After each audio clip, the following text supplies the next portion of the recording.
Hi everyone, ನಾನು ನಿಮ್ಮ ಸಂದರ್ಶಿನಿ ಸ್ವಾಮಿ. ಮನಸೊಲ್ಲದ ಮದುವೆ ಕಥೆಯ ಮುಂದುವರಿದ ಭಾಗ. ಅದಕ್ಕೂ ಮೊದಲು ನನ್ನ ಕಥೆಗಳು ನಿಮಗೆ ಇಷ್ಟವಾಗಿದ್ದರೆ ತಪ್ಪದೆ ಕಮೆಂಟ್ ಮಾಡಿ, ಲೈಕ್ ಮಾಡಿ, ಶೇರ್ ಮಾಡಿ.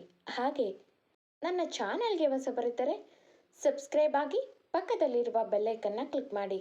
ಇದರಿಂದ ನನ್ನೆಲ್ಲ ಕಥೆಗಳ ನೋಟಿಫಿಕೇಷನ್ ನಿಮಗೆ ಸಿಗುತ್ತೆ. ಸೊ ಬನ್ನಿ ಕಥೆಯ ಮುಂದುವರಿದ ಭಾಗನ ನೋಡೋಣ.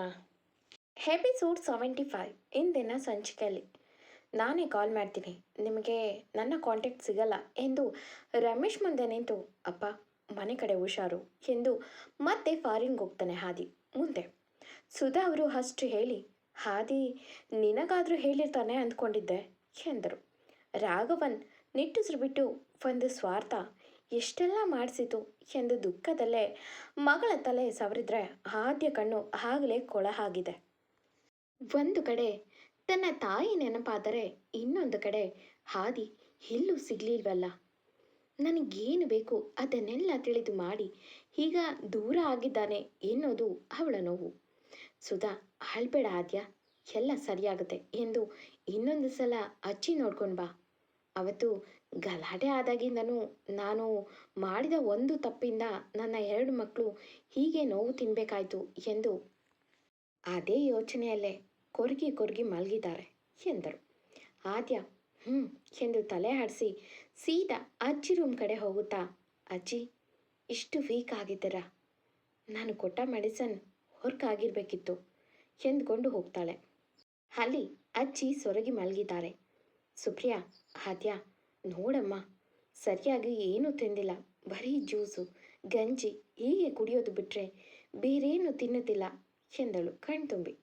ಆದ್ಯ ಅಜ್ಜಿ ಬಳಿ ಹೋಗಿ ಕೈ ಹಿಡಿದು ಟೆಸ್ಟ್ ಮಾಡಿ ಅಜ್ಜಿಗೆ ತುಂಬ ಆಘಾತವಾಗಿದೆ, ಅವರು ಇನ್ನೂ ಏನು ಮನಸ್ಸಲ್ಲಿ ತುಂಬ ಕೊರಗ್ತಿದ್ದಾರೆ ಎಂದು ರಾಧಾ ಅವರ ಕೈ ಹಿಡಿದು, ಅಜ್ಜಿ ಹೇಳಜ್ಜಿ, ನಾನು ಆದ್ಯ ನಿಮ್ಮ ಮೊಮ್ಮಗಳು ಬಂದಿದ್ದೀನಿ, ಪ್ಲೀಸ್ ಕಣ್ಬಿಡಿ ಎಂದಳು.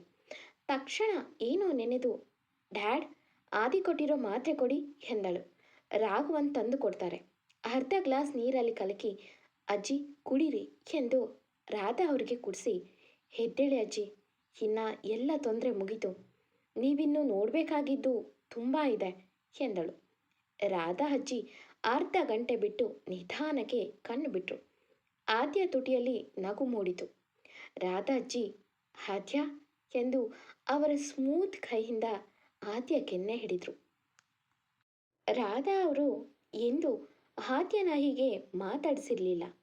ಆದ್ಯ ಅಜ್ಜಿ ಕೈ ಹಿಡಿದು ನಿಧಾನಕ್ಕೆ ಕೂರಿಸಿ, ಸುಪ್ರಿಯಮ್ಮ ಇಡ್ಲಿ ಸಿಗುತ್ತಾ, ಸ್ವಲ್ಪ ಸಾಫ್ಟ್ ಇರೋ ಅಂಥದ್ದು ಕೊಡಿ ಎಂದಳು. ಸುಪ್ರಿಯ ಅವರು ಎಂದು ಬೇಗ ಬೇಗ ಕಿಚನ್ ಕಡೆ ಹೋಗ್ತಾರೆ. ಆದ್ಯ ಅಜ್ಜಿ ಹೇಗಿದ್ದೀರಿ ಇವಾಗ, ನಿಮ್ಮ ಮನಸ್ಸು ಹೇಗನ್ನಿಸ್ತಿದೆ ಎಂದಳು. ಅಜ್ಜಿ ಪರವಾಗಿಲ್ಲ ಕಣಮ್ಮ ಎಂದು ಮುಗುಳ್ನಗುತ್ತಾ, ನನ್ನ ಯಮುನಾ ಎಂದರು. ಆದ್ಯ ಕಣ್ಣು ತುಂಬಿ, ಅವರನ್ನು ಇಲ್ಲಿಗೆ ಕರ್ಕೊಂಡು ಬರೋಕ್ಕಾಗಲ್ಲ, ಅಲ್ಲಿಗೆ ನೀವೇ ಬರಬೇಕು ಅಜ್ಜಿ ಎಂದಳು. ರಾಧಾ ಅಜ್ಜಿ ಮೊಮ್ಮಗಳನ್ನು ತಬ್ಬಿ ಆಸೆ ತೀರಿಸ್ಕೊಂಡು, ನೀನು ಪುಟ್ಟವಳಾಗಿದ್ದಾಗ ಆಟ ಆಡಿಸ್ಬೇಕಿತ್ತು, ಅದು ಬಿಟ್ಟು ದೊಡ್ಡವಳಾಗಿದ್ದಾಗ ಮುದ್ದು ಮಾಡೋಕ್ಕೆ ಬಂದಿದ್ದಾಳೆ, ಮುದುಕಿ ಅಂತ ಬೈಕೋಬೇಡ ಮಗಳೇ ಎಂದರು ಕಣ್ತುಂಬಿ. ಆದ್ಯ ಇಲ್ಲ ಅಜ್ಜಿ ಎಂದಳು. ಅಜ್ಜಿ ನಗುತ್ತಾ, ನಿಮ್ಮ ಅಪ್ಪ ಎಲ್ಲಿ ಎಂದರು.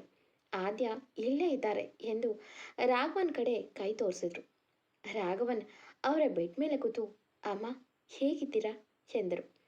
ರಾಧಾ ಅವರು ಕತ್ತಾಡಿಸಿ, ಯಾವತ್ತೂ ಹೋಗ್ಬೇಕಾದವಳು, ಇನ್ನೂ ಬದುಕಿದ್ದೀನಿ ಎಂದರು ಜೋರಾದ ಉಸಿರು ಬಿಡ್ತಾ.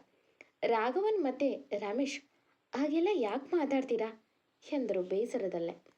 ರಾಧಾ ಅವರು ಹಳಿಯನ ಮುಖ ನೋಡಿ, ನನ್ನ ಮಗಳು ವಿಷಯ ಹೇಳಿದ್ರೆ ಒಪ್ಕೊಳ್ತಿದ್ವೋ ಇಲ್ವೋ ಗೊತ್ತಿಲ್ಲ, ಆದರೆ ನನ್ನ ಮಗಳ ಸೆಲೆಕ್ಷನ್ ಚೆನ್ನಾಗಿ ಇರುತ್ತೆ ಎಂದು ಅಳಿಯಂದ್ರೆ ನಿಮಗೆ ಗೊತ್ತೋ ಗೊತ್ತಿಲ್ವೋ, ಆದರೆ ನನ್ನ ಮೊಮ್ಮಗಳೇ ನನ್ನ ಮೊಮ್ಮಗ ಹಾದಿ ಕೈ ಹಿಡಿಬೇಕು, ಅವರಿಬ್ಬರು ಖುಷಿಯಾಗಿ ನನ್ನ ಕಣ್ಮುಂದೆ ಇದ್ದರೆ ನಾನು ಖುಷಿಯಾಗಿ ಕೊನೆ ಕಾಲದಲ್ಲಿ ಜೀವ ಬಿಡ್ತೀನಿ ಎಂದರು.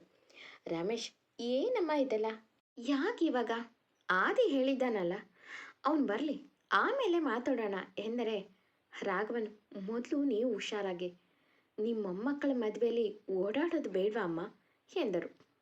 ಹಾದಿಗೆ ಇವರೆಲ್ಲ ಅವಳ ಮುಂದೆ ಹಾದಿ ಮತ್ತೆ ಅವಳ ಮದುವೆ ಮಾತುಕತೆ ಹಾಡ್ತಿದ್ರೆ ಆದಿನ ನೋಡಬೇಕು ಅನಿಸ್ತಿತ್ತು. ಮನೆಯಲ್ಲೇ ಎಲ್ಲಿದೆಯಾ ಮಿಸ್ಟರ್ ಹಾದಿ, ಹ್ಯಾಂಗ್ರಿ ಮ್ಯಾನ್, ಯಾಕೀಗ ಕೋಪ, ನಾನು ನಿನಗೆ ಹೊಡೆದೆ ಅಂತ ಕೋಪನಾ ಎಂದು ಅವಳು ಅವಳದೇ ಆದ ಆಲೋಚನೆಯಲ್ಲೇ ಇದ್ಲು. ಅತ್ತ ಹಾದಿ ಕಾಲ್ ರಿಸೀವ್ ಮಾಡಿ, ಬಿ ಕೇರ್ಫುಲ್, ಯಾರಿಗೂ ತೊಂದರೆ ಆಗಬಾರ್ದು, ಅವರ ಕಾರ್ ಫಾಲೋ ಮಾಡಿದವರನ್ನ ಹಿಡ್ದಿದ್ದೀರಾ ತಾನೇ ಎಂದು ಕಾಲ್ ಕಟ್ ಮಾಡಿ, ಸುಮಂತ್, ನಾನು ಕಳಿಸೋ ಲೊಕೇಶನ್ಗೆ ಹೋಗಿ ಅಲ್ಲಿ ನನ್ನ ಒಂದು ಫೋರ್ಸ್ ಒಬ್ಬ ವ್ಯಕ್ತಿನ ಹಿಡಿದಿದ್ದಾರೆ, ಅವನನ್ನು ಕರ್ಕೊಂಡು ಬಂದು ಎದುಗೆ ಒಪ್ಸು ಎಂದು ಕಾಲ್ ಕಟ್ ಮಾಡಿದವನು, ಇನ್ನು ಎಷ್ಟು ಜನ ಇದ್ದಾರೆ, ಇನ್ನು 1 ತಿಂಗಳು ಅವಳು ಹುಷಾರಾಗೇ ಇರಬೇಕು ಎಂದು ಪಾಕೆಟ್ನಲ್ಲಿ ಕೈ ಇಟ್ಟು ದೀರ್ಘವಾಗಿ ದೂರ ದೃಷ್ಟಿ ಹರಿಸಿದ್ದಾನೆ. ಅವನಿಗೂ ಒಮ್ಮೆ ಆದ್ಯ ನೆನಪಾದ್ಲು. ನಿಟ್ಟುಸಿರು ಬಿಟ್ಟು ತನ್ನ ಕೆನ್ನೆ ಮುಟ್ಕೊಂಡು, ನೀನು ಕೊಟ್ಟಿದ್ದಕ್ಕೆ ಸರಿಯಾಗಿ ರಿವೆಂಜ್ ತೀರ್ಸ್ಕೊತೀನಿ ಕಿರಿಕ್ ಎಂದವನ ತುಟಿನಲ್ಲಿ ಪುಟ್ಟ ಸ್ಮೈಲ್ ಮೂಡಿದೆ. ಇತ್ತ ಆದ್ಯ ಫ್ರೆಶ್ ಆಗಿ ನಿಧಾನಕ್ಕೆ ಆದಿ ರೂಮ್ ಡೋರ್ ಪುಷ್ ಮಾಡಿದ್ಲು. ಆದಿ ರೂಮ್ ಒಂಥರ ಫೀಲ್ ಕೊಟ್ಟಿತ್ತು. ಏನೋ ಒಂದು ಮನಸ್ಸಿಗೆ ನೆಮ್ಮದಿ ಎನ್ನುವ ಫೀಲ್. ಲೈಟ್ ಆಗಿ ಇರುವ ರೂಮ್ ಫ್ರೇಗ್ನೆನ್ಸ್. ಇವನ ರೂಮ್ ತುಂಬ ಚೆನ್ನಾಗಿದೆ, ಲಂಡನ್ನಲ್ಲಿ ಒಂದು ಬೇರೆ ರೇಂಜ್ಗೆ ಇದೆ ಎಂದು ನಗುತ್ತಾ, ಏನಾದರೂ ಆದಿ ಬಗ್ಗೆ ಸಿಗುತ್ತಾ ಎಂದು ಹುಡುಕುವ ಹುಡುಗಿಗೆ ಆದ್ಯ ಡೀಟೇಲ್ಸ್ ಇರುವ ಕೆಲವು ಫೈಲ್ಸ್, ಫೋಟೋಸ್ ಎಲ್ಲ ಇತ್ತು. ಅದರಲ್ಲಿ ಆದ್ಯಗಾಗಿ ಆದಿ ಪದ್ಮಶ್ರೀ ಅವಾರ್ಡ್ಗಾಗಿ ರೆಕಮೆಂಡ್ ಮಾಡಿರೋದು. ಅದನ್ನು ನೋಡಿ, ಅಂದರೆ ಆದಿ ನನ್ನ ರೆಕಮೆಂಡ್ ಮಾಡಿರೋದಾ, ಅಂದರೆ ಆದಿ ಅಷ್ಟು ಪವರ್ಫುಲ್ ವ್ಯಕ್ತಿನ ಎಂದು ಯೋಚಿಸಿ ಅವನ ಬಗ್ಗೆ ತಿಳಿಯೋಕೆ ಭೀಷ್ಮ.com ಎಂದು ಸರ್ಚ್ ಮಾಡಿದರೆ ಅಲ್ಲಿಯ ಸರ್ವಿಸ್ ಮತ್ತು ಕೆಲವು ಮಾರ್ಷಲ್ ಆರ್ಟ್ ಸ್ಕೂಲ್ ಲೀಸ್ಟ್ ಇಷ್ಟೇ ಇತ್ತು. ಆದಿ ಯಾಕೆ ಜಾಕ್ಸನ್ ಸ್ಕೂಲ್ ಫೌಂಡರ್ ಆಗಿದ್ದು ಎಂದು ಯೋಚಿಸಿ ತಲೆ ಕೆಟ್ಟೋಯ್ತು. ಈ ಆದಿ ವಿಷಯ ಕೆದಕಿದಷ್ಟು ಇನ್ನೂ ಬೇರೆ ಬೇರೆ ವಿಷಯ ಸಿಗುತ್ತೋ ಹೊರತು ನಾವು ಹುಡುಕುವ ಪ್ರಶ್ನೆಗೆ ಉತ್ತರ ಸಿಗಲ್ಲ ಎಂದು ಯೋಚಿಸುತ್ತಾ ಅವನ ಕಬೋರ್ಡ್ ತೆಗೆದು ನೋಡುವಾಗ ಅವಳಿಗೆ ಆದಿ ಸುಮಾರು ಹರಿಯದ ವಯಸ್ಸಿನ ಕೆಲವು ಫೋಟೋ ಸಿಕ್ಕಿತು. ಅದನ್ನೆಲ್ಲ ನೋಡುವ ಹುಡುಗಿಗೆ ಯಾರೋ ಆದಿ ಫೋಟೋ ತೆಗೆದಿದ್ದು ಅನಿಸುತ್ತೆ ಎಂದು ಅವನ ಫೋಟೋ ಜೊತೆಗೆ ಯಾರೋ ಶಿವನ ಹೆಗಲ ಮೇಲೆ ಕೈ ಹಾಕಿರುವ ಫೋಟೋ ಇತ್ತು. ಇನ್ನೊಂದಷ್ಟು ಕೆಲವು ಫೋಟೋ ತೆಗೆದು ನೋಡುವಾಗ ಅದರಲ್ಲಿ ಆದಿ ಒಂದು ಬ್ಯೂಟಿಫುಲ್ ಹುಡುಗಿನ ಗಟ್ಟಿಯಾಗಿ ತಬ್ಬಿ ಅವಳ ಕಡೆ ನೋಡ್ತಿರುವ ಫೋಟೋ ಜೊತೆಗೆ ಇನ್ನೊಂದು ಫೋಟೋದಲ್ಲಿ ಆ ಹುಡುಗಿ ಇವನ ಹಣೆಗೆ ಮುತ್ತಿಟ್ಟಿರುವ ಫೋಟೋ.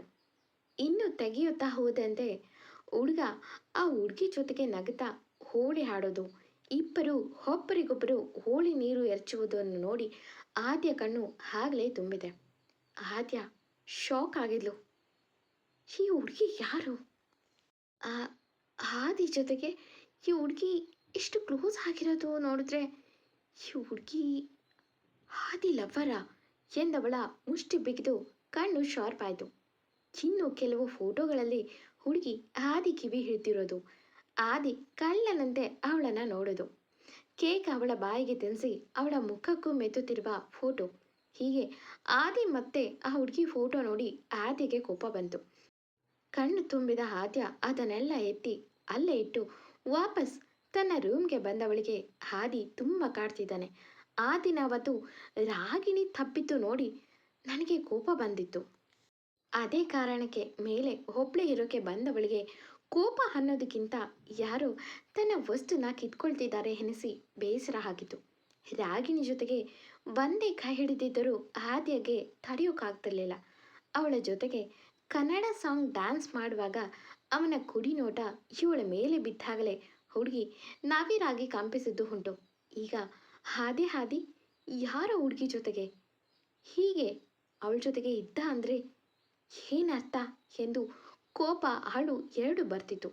ಕಣ್ಮುಚ್ಚಿ ಕೂತ ಹುಡುಗಿಗೆ ನಿನ್ನ ರಿಲೇಷನ್ಶಿಪ್ ಬಗ್ಗೆ ಕ್ಲಾರಿಟಿ ಬೇಕಾ ಎಂದು ತುಟಿಗೆ ತುಟಿ ಸೇರಿಸಿ ಮುತ್ತಿಟ್ಟಿದ್ದ ಹಾದಿ ಏನು ಮಾಡ್ತಿದ್ದಾನೆ? ನನ್ನ ನಿಜವಾಗ್ಲೂ ಪ್ರೀತಿ ಮಾಡ್ತಿದ್ದಾನ? ಇಲ್ಲ ನನಗೆ ತಾಳಿ ಕಟ್ಟಿದ್ದೆ ಅಂತ ಸುಧಾಮನಿಗಾಗಿ ನನ್ನ ಅವನ ರಿಲೇಷನ್ಶಿಪ್ ಇಲ್ಲದಿದ್ರೂ ಏನೋ ಒಂದು ಇದೆ ಅಂತ ತೋರಿಸ್ತಿದ್ದಾನ ಎಂದು ತಲೆ ಕೂದಲು ಸರಿಸಿ ಜೋರಾಗಿ ಉಸಿರು ತಗೊಂಡು, ಐ ಕಾಂಟ್ ಆದಿ, ನೀನು ಎನ್ಯಾರದೋ ಹುಡುಗಿ ಜೊತೆ ಹೀಗೆ ಇದ್ದಿದ್ದೆ ಅಂತ ನೆನಪಿಸ್ಕೊಳ್ಳೋಕ್ಕೆ ಆಗಲ್ಲ ನನಗೆ. ಕೋಪ ಕಂಟ್ರೋಲ್ಗೆ ಸಿಗ್ತಿಲ್ಲ ಎಂದು ಯೋಚಿಸುತ್ತಾ ಆದಿಗೆ ಏನಾದರೂ ಲವ್ ಫೇಲ್ಯೂರ್ ಆಗಿದೆಯಾ, ಇಲ್ಲ ಸ್ಟಿಲ್ ಹುಡುಗಿ ಜೊತೆ ಕಾಂಟ್ಯಾಕ್ಟ್ನಲ್ಲಿದ್ದಾನಾ ಎಂದು ಯೋಚಿಸಿನೇ ಆದ್ಯಗೆ ತಲೆಗೆಟ್ಟೋಗಿತ್ತು. ಅವಳ ಜೊತೆ ಇದ್ದಾಗ ಹಾದಿ ಹಗ್ ಮಾಡಿ ಅವಳ ಕಣ್ಣಲ್ಲಿ ಕಣ್ಣಿಟ್ಟು ನೋಡಿದ್ದು ನೆನೆದು, ತಾನು ಅವನ ಮುಂದೆ ಐ ಲವ್ ಯು ಎಂದಿದ್ದು ನೆನೆದು ಆದ್ಯ ಕಣ್ತುಂಬಿತು. ನಾನು ಐ ಲವ್ ಯು ಎಂದಿದ್ದೆ, ಆದರೆ ಅವನು ಯಾವತ್ತೂ ಹೇಳೇ ಇಲ್ಲ ಎಂದು ನೆನೆದವಳ ಕಣ್ಣ ನೀರು ಹರಿತಿದ್ದೆ. ಇದ್ದ ಹಾದಿ ಆದ್ಯನ ಹಿಂಬಾಲಿಸಿ ಬಂದಿದ್ದ ಶಾರ್ಪ್ ಶೂಟರ್ ಕಾಲರ್ ಹಿಡಿದು ಯಾರೋ ಕಳಿಸಿದ್ದು ಎಂದು ಕೆನ್ನೆಗೆ ಬಾರಿಸಿ ಆ ವ್ಯಕ್ತಿಯ ಕಾಲ್ಗಳ ಮೇಲೆ ತನ್ನ ಹೆಜ್ಜೆ ಉರಿ ಅವನು ನರಳುವಂತೆ ಮಾಡುತ್ತಿದ್ದಾನೆ. ಅವನು ಬಿಟ್ಬಿಡಿ ನನ್ನ ಎಂದು ನಲ್ಲುತ್ತಿದ್ದರೆ ಹುಡುಗ ದವಡೆ ಬಿಗಿದು ಶಾರ್ಪ್ ಕಣ್ಣಲ್ಲಿ ಅವನನ್ನು ನೋಡುತ್ತಾ ಕುತ್ತಿಗೆಗೆ 2 ಬೆಳ್ಳಿಡಿದು, ನೀನು ಬದುಕಿದ್ರು ವೆಸ್ಟ್ ಎಂದು 2 ಬೆಳ್ಳಲ್ಲಿ ಅವನ ಕುತ್ತಿಗೆ ಮುರಿದಿದ್ದ. ಎಂದಿನಂತೆ ಈ ಕತೆ ಮುಂದುವರಿಯುವುದು. ಈ ಕತೆ ನಿಮಗೆ ಇಷ್ಟವಾಗಿದ್ದರೆ ತಪ್ಪದೆ ಕಮೆಂಟ್ ಮಾಡಿ, ಲೈಕ್ ಮಾಡಿ, ಶೇರ್ ಮಾಡಿ. Thank you for watching.